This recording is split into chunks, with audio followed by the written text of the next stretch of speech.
You don't fear quarantine. You welcome it. Your self-isolation must be more severe.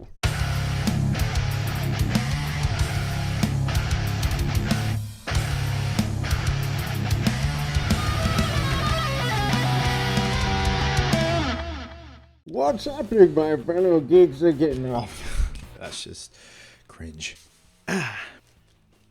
What's happening, my fellow geeks and geekettes? Welcome to a brand new episode of Cosplay Chris, and today it is a Q&A video taking advantage of the world laying very low at the moment as we're all predominantly in self-isolation and just taking a lot more care these days, not just of ourselves, but our loved ones, our friends, etc. So I've got a shit ton of questions lined up. I got you guys to submit your questions in the comment section of my latest Instagram post, so thank you very much for doing that. So the questions range from a bit of everything, which is great. I'm excited because I'm excited to talk about a bit of everything. So with that being said, let's get to it. I've got my phone.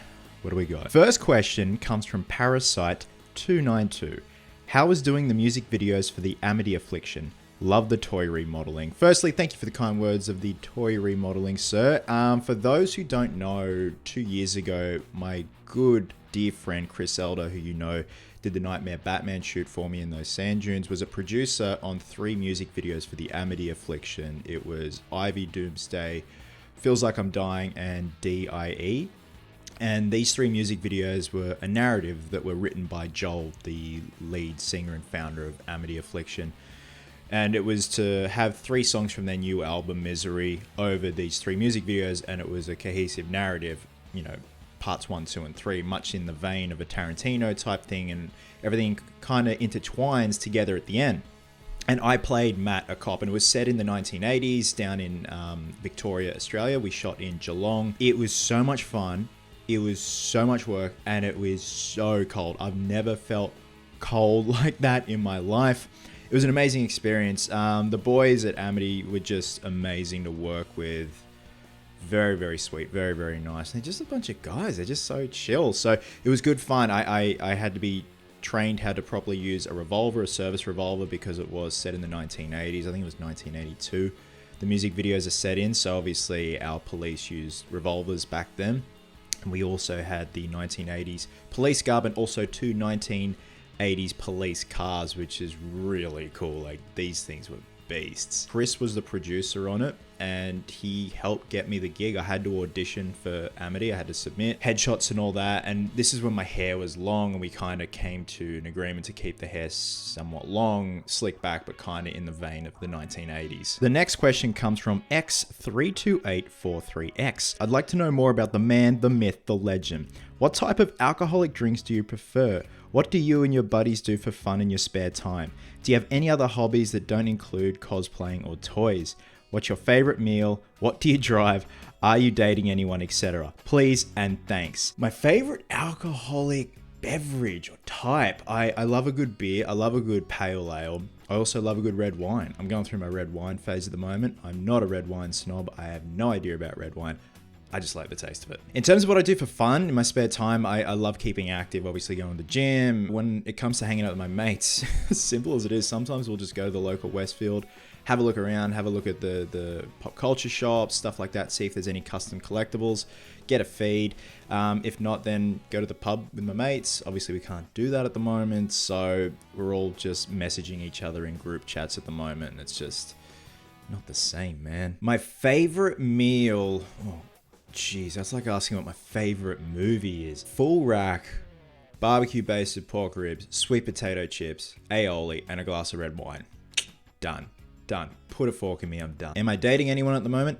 No. The next question comes from Sebastian Baron 03. Which are your favorite movies of all time in general, not just superheroes? Greetings from Colombia. Oh man.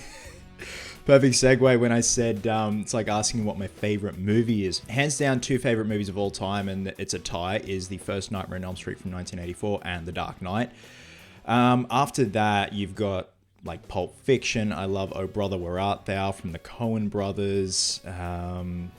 What else? Actually, even The Invisible Man that came out this year from Lee Winnell and starring Elizabeth Moss. I love that film, man. That was a really nice little surprise. The next one is from the Cosplay Kid 2005. What age were you when you made your first ever mold, and what was the mold of? So I'm gonna have a technicality here because I had no idea about full mold making. What I did was I sculpted a Batman cowl when I was 16, and I covered it was clay, covered it then in latex.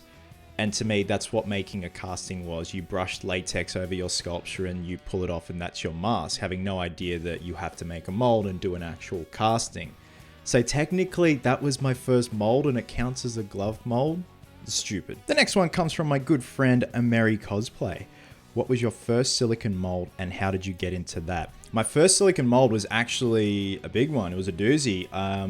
A guy in the States had a screen used Freddy Krueger sweater from the 6th Nightmare on Elm Street. Freddy's dead. You see a bit of the poster just there. He had one of the hero sweaters and he wanted to display it on a mannequin with a bust. So he commissioned me to sculpt a bust of the Part 6 makeup, Robert, in the Part 6 makeup. And I agreed to do it. And he wanted a resin casting. I'd never done resin castings before. This was back in 2010/11. Sculpted the bust and then learned how to make a silicone glove mold and then at the time, plaster bandage mother mold, 2-piece plaster bandage mother mold, which now I use fiberglass because it's easier, lighter, and lasts longer. But yeah, that was 2010/2011. That was my first proper silicone mold. Next one comes from an amazing YouTuber and gamer known as Retro Gamer Girl. Please go check her out, and please go check her amazing other half out, Retro Gamer Guy. These guys have the craziest gaming collection I've ever seen that it rivals the Angry Video Game Nerd. I kid you not. If not, I reckon it topples it. One cosplay that you've always wanted to do. Oh, shit. One cosplay I've always wanted to do when I have the funds, and if I ever have the funds, is to really just go all out and do my own batsuit, but something so damn high-end and just technologically advanced in terms of costuming, and really just kind of break down the barriers and break the mold in terms of what can be done with costuming. Next one is from my good buddy Red M Pop Culture. If you could pick one character to cosplay and had an unlimited budget to utilize, who would you pick? Again, that's going to go back to Retro Gamer Girl's question. Definitely like a high-end bat suit, something that's just so sleek and has the tech put into it, not just, regular tech, but costuming tech. Next one is from Do You Even Cosplay? Which project are you most proud of out of everything you've made in your life thus far? I probably would have to say as a few things, Whiplash, and obviously I couldn't have done that without Miles's help. So far, Geralt, because I couldn't believe that I actually stuck it out and kept at it and did that torso arm, because usually I have the attention span of a goldfish and I just walk away from it and get attracted to something pretty and shiny. And also my 1:1 scale Justice League Batfleck bust with the hyper-realistic mouth plate.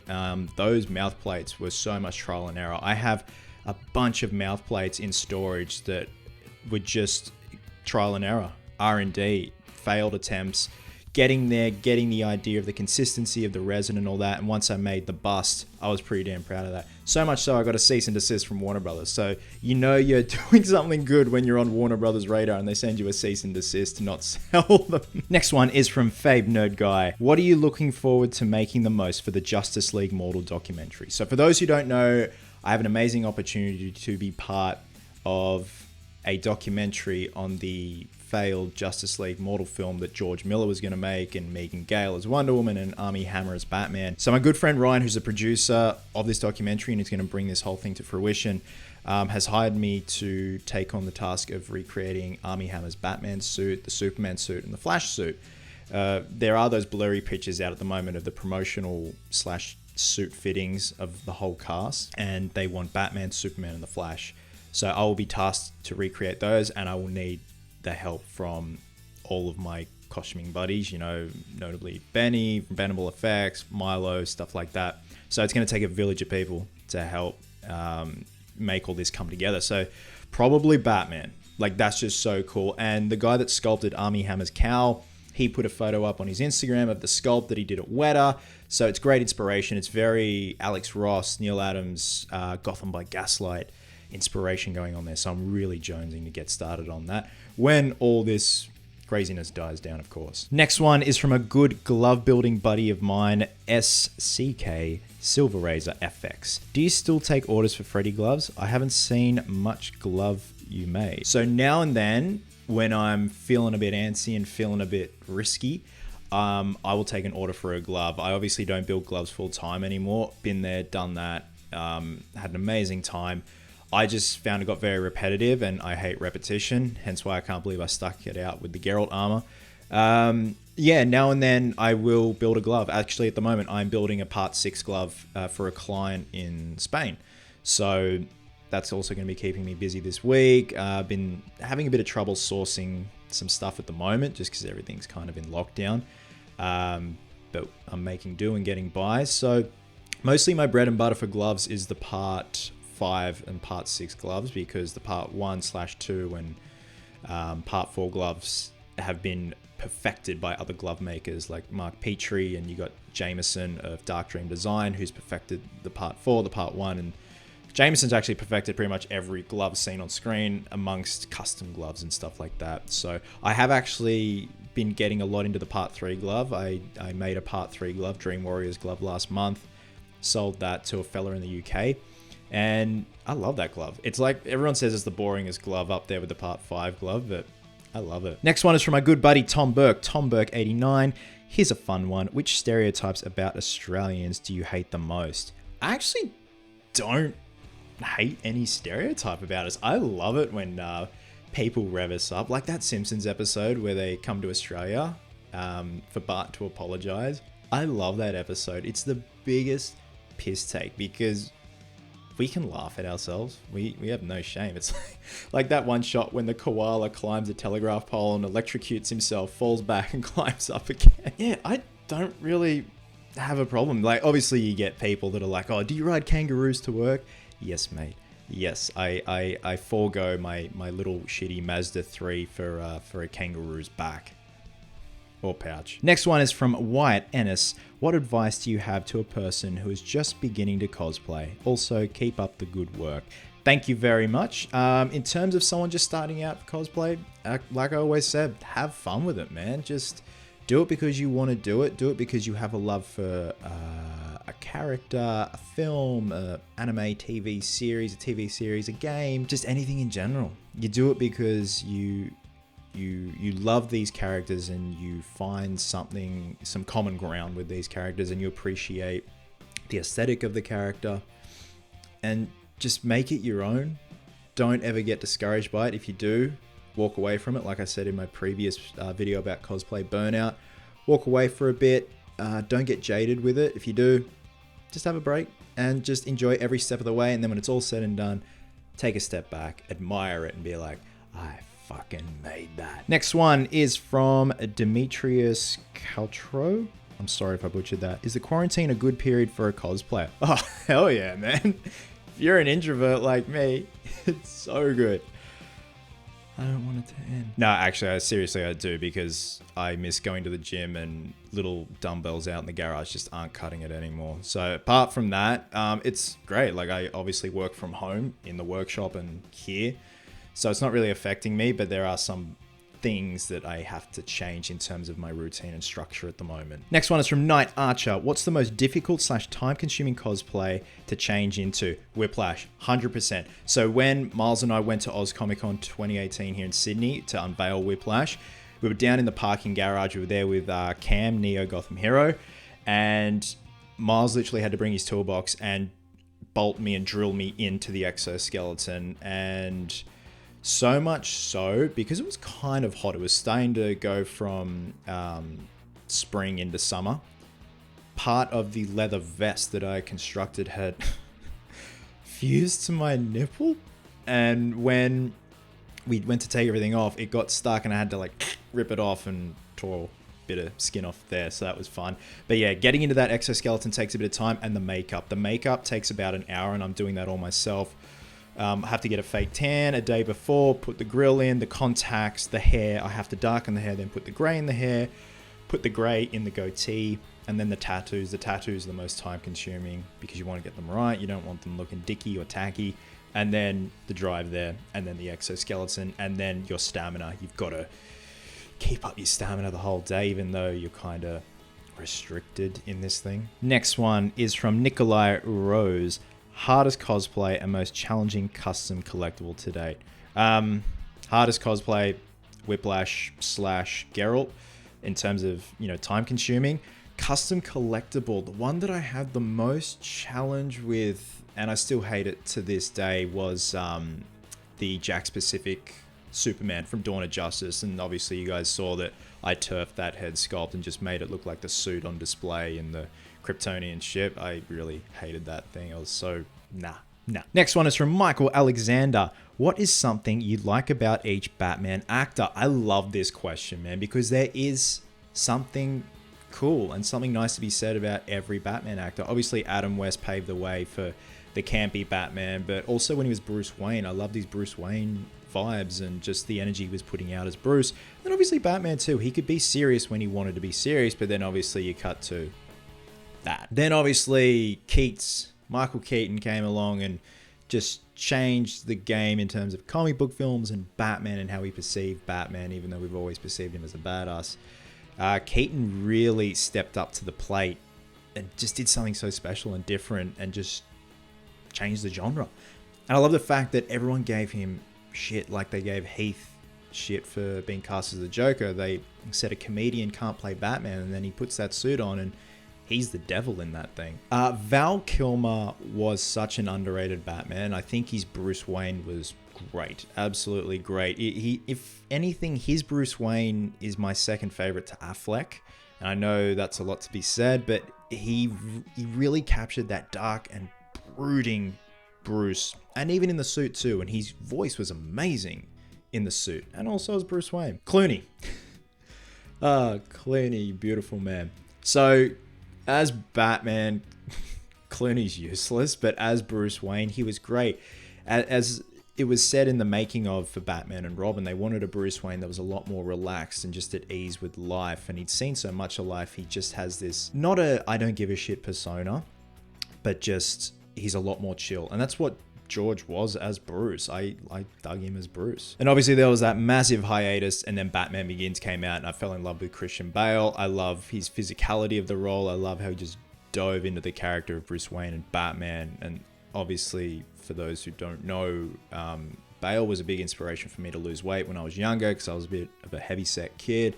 Just seeing his transformation from the machinist into Bruce Wayne for Batman Begins, where he's just a beast. And for the longest time before BVS came out, Bale was my favorite Batman and Bruce Wayne. And then Affleck came along and I just fell in love with everything he did on screen as Bruce Wayne and Batman. And his Bruce Wayne, I think, in my opinion, and again, this is just my opinion and it's totally subjective, and please don't get butthurt over it, I just think his Bruce Wayne was sheer perfection in terms of someone who's been Batman for 20 years and how jaded he is with the world, and world weary, as Affleck said. And then he's Batman, even though we didn't get to see much of it, and it just would have been great to see what he did as Batman in BVS in a live action solo film. Just a 2.5 hour solo film of what we saw him do in BVS as Batman. That just would have been great. So that's why I think every actor who's played Batman has brought something to the table. And then technically, if you want to go animated series, Kevin Conroy with the animated series and the Arkham games is just brilliant. Like, guy's so damn good. And him and Mark Hamill just complement each other just so beautifully. And then Will Arnett as Lego Batman. Like, Lego Batman is like the funnier, campy side going back to Adam West. They all are amazing. They all bring something to the table, even though some are useless as their counterpart. They make do. The next one is from iStar0329. What got you into cosplay? What about the cosplay community do you love? What got me into cosplay was being obsessed with how movie costumes were made. Like I've always said, I would buy the DVDs or VCDs back in the day and watch the special features. I couldn't give a shit about the movie. I've seen the movie, that's fine.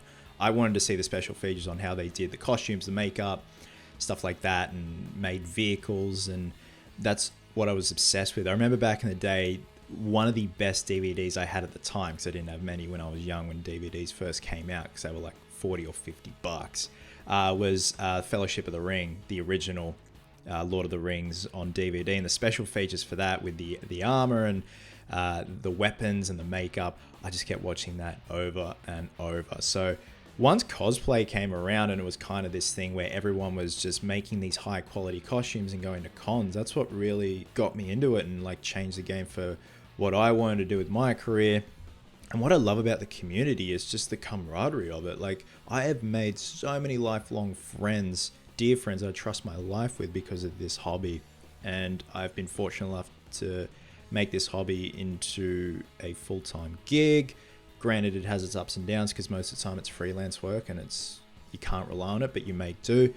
And again, it's the people. It's just, you meet some of the most beautiful people out there and who just have such amazing talents, and it's inspiring to see and be surrounded by. Next one is from Odav2K. Do you try and budget your projects or try and keep it as low as possible? Absolutely, 100%. When I go into a cosplay that I haven't made yet and I'm in the design phase, I will budget something. I will have a budget in mind and I will price everything from what I've sourced and add up and see how much it's going to cost me, like, estimate.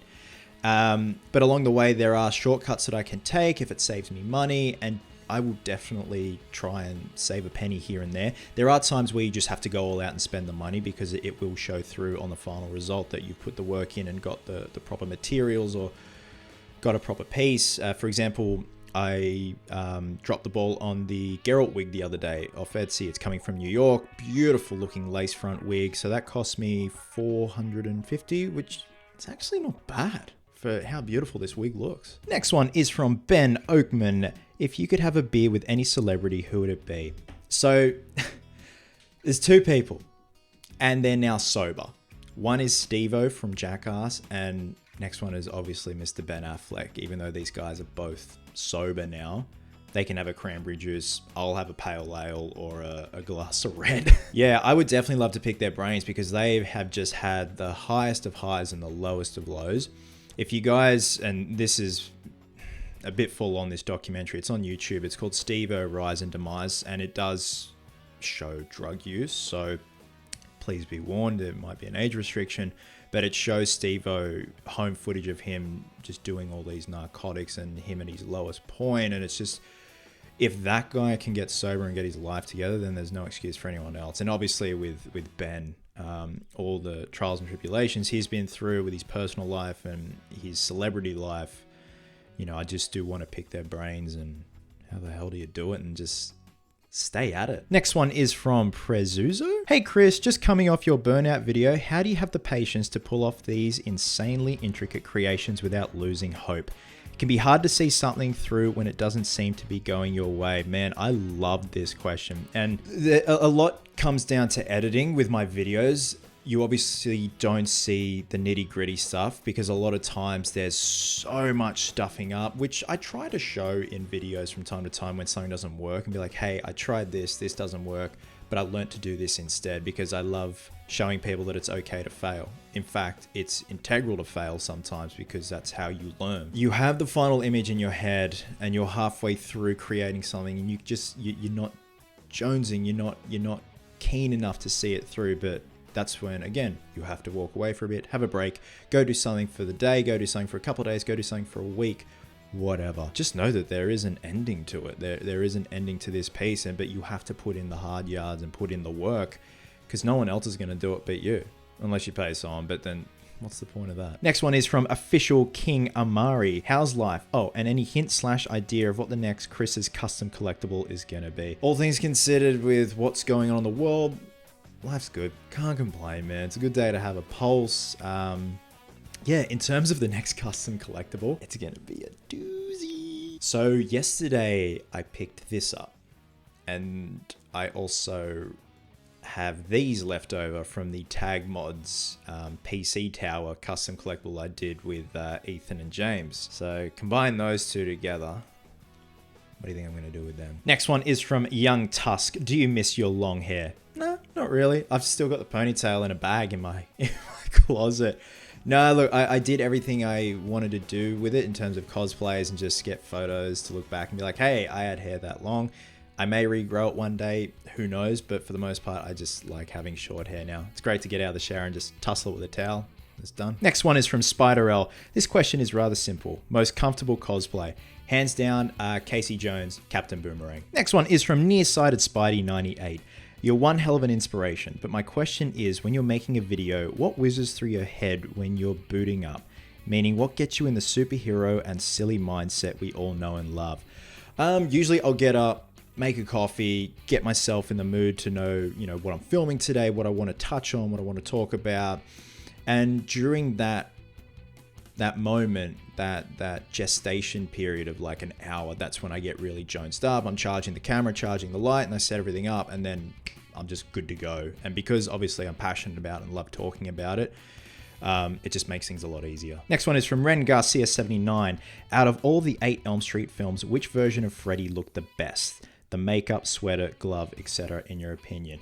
Love this question. Hands down, it's a toss-up. So overall aesthetic, part 1. I love the sweater without the green stripes on the sleeves. The glove obviously was the best in part 1/part 2 because I used the same glove for part 2. For the makeup, I love the part 1 makeup, but I really think Kevin Yeager's part 2 makeup was the scariest looking, in the way it was lit and how shiny it is and how he made Robert's eyes really sunken and like a male witch, with the bone structure, with his temples and his nose, the hook nose like a witch. I think it's definitely the part 2 makeup, but combined with the aesthetic of part 1 for sure. Next one is from Reptar Fan Club. Have you ever thought of doing a Ninja Turtle cosplay? It'd probably be challenging, but you could do it justice. Keep up the good work. You're an inspiration to so many. First off, thank you for the kind words. Secondly, I would love to do a Ninja Turtles cosplay, but again, the logistics of it just scared the hell out of me. The closest I've come to doing something like that, and hopefully I can show you the picture now if I go to the hard drive and find it, I sculpted and cast this latex foam filled bust when I was in year 11. So I was 16/17 of Leonardo. Sculpted it all out of clay, molded it in plaster, and cast up an old school slip latex casting and foam filled it and painted it. Next one is from the Rift Effect. Hi Chris, wondering how do you come up with your concepts and ideas, especially on your displays and custom collectibles? Do you go through a design phase, or is it just an idea in your head? As always, keep up the fantastic work. You inspire me and many more. Thank you so much, man.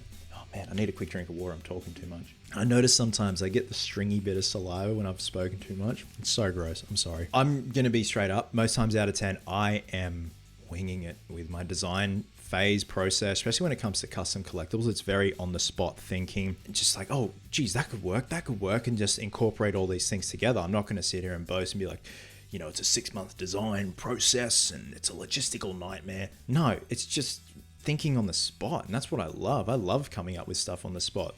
It really gets the good chemicals released into your system from your brain. It's great. It's a great feeling. Next one is from our good friends at Fox and Panda Comics. Hey man, Anthony here. If you could take control of the Warner Brothers / DC Comics movie franchise, which direction would you go? Restart the whole thing, clean slate, or try to continue and set up their path on a constant basis to keep more movies coming? Cheers and love your stuff, man. Thank you so much, Anthony. If I had control over the DC EU and everything that's going on, I would get Affleck back. I'd get Manganiello back as Deathstroke. I'd get Leto back. I'd redesign his aesthetic as the Joker, give him a second chance because I don't think he got a fair share. And then I'd hire a writer who is a fan, not just a well-known writer, a fan of the mythology of all of these characters, and bang out some scripts that would do these characters justice and their story arcs justice, and just really give us what we want. Just the idea of having Affleck, Manganiello, Leto handing their nutsacks to each other would have just been a sheer delight to see on screen. And obviously have Margot Robbie in as Harley, but take her back to Harley's roots, true Harley. Even though I loved her portrayal in Birds of Prey, it would have been great to see that, but with the aesthetic of the traditional Harley. Next one is from Jake B. Company. Are you going to add gloves, cape, and boots to your Robin display? That is actually a very good question. I've had so many people message me and say, are you going to be wearing the Screen Use Robin costume to Supernova this year? Yes, mate. I'm going to be wearing a 23-year-old fragile, possibly could collapse and turn into dust costume to Supernova. No, I'm not. Put it this way. The sleeves unzip right here on the neoprene. I tried to put my arm through and it got stuck. So I'm not even going to attempt to try to put the rest of it on, let alone the bottoms. In terms of displaying it with a urethane belt, neck seal, gloves, boots, cape, etc. No. I was thinking about it and then someone suggested I shouldn't because the oils from the urethane can affect the foam and deteriorate parts of the foam. So that's a big no-no. I'm just happy with that. I've got the O'Donnell Life Cast on the way as we speak. It's coming from the States. I'll have to do the body work on that, fuse it to that mannequin, and then very carefully spirit gum the eye mask to it. So that's it. We're going to keep it simple, Simon. And that is it, guys. Thank you so much for submitting your questions. I'm sorry I couldn't do all of them, but we would have been here all day and I probably would end up with no voice. In all seriousness, guys, with what's going on in the world, I really hope you're all staying safe and your family is safe, your friends are safe, just all your loved ones are safe. We're going to get through this. It's just a matter of waiting. It's just a matter of playing the waiting game, essentially. So from what I know, we're starting to flatten the curve here in Australia with the statistics of reported cases of what's going on, which is great. We just got to keep at it. We just got to keep at it with social distancing and new rules in place. Our premier this morning actually brought in the no more than 2 people out in social settings now. If you're out with someone, it just has to be one other person and that's it.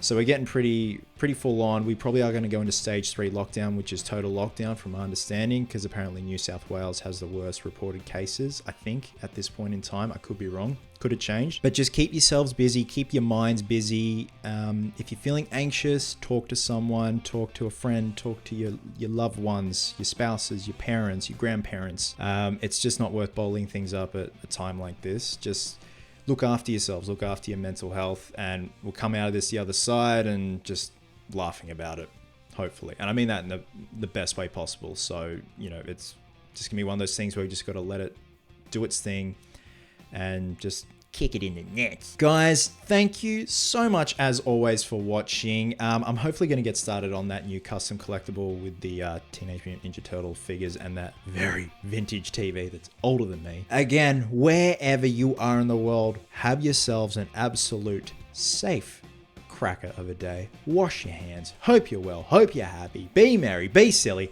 And until next time, geeks, please always remember, cosplayers do it best.